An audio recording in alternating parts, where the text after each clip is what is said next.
அனைவருக்கும் ஆண்மனே அன்பு வணக்கம். அன்பு சொந்தங்களே, இன்றைய சிந்தனையாக இரட்டைகள் என்றால் என்ன என்பதை பற்றி சில கருத்துக்களை பார்ப்போம். அன்பு சொந்தங்களே, இந்த உலகமே இரட்டைத்தன்மையுடையதாகவே இருக்கிறது, டுவாலிட்டி. மனிதன் ஒரு வேலையை தொடங்கும் போதே அதற்கு எதிரான வேறொரு சிந்தனையையும் நினைக்க தொடங்கி விடுகிறான்.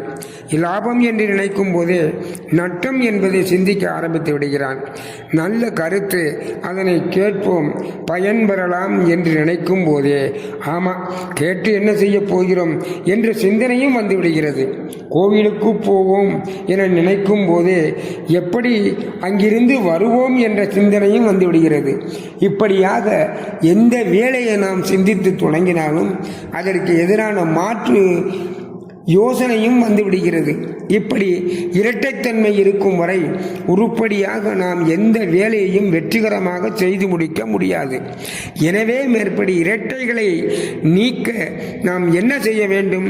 ஒரு செயலை செய்வதற்கு முன் அது பற்றிய அறிவினை நாம் நன்கு அலசி ஆராய வேண்டும். அதன் பிறகு நமக்கு ஒரு தெளிவு வரும்.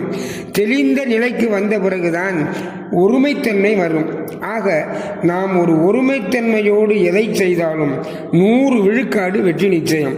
ஆகவே ஒன்றான கடவுளை ஒருமைத்தன்மையால் இருந்து நினைக்கும் போதுதான் கடவுள் காட்சி நமக்கு புலப்படும்.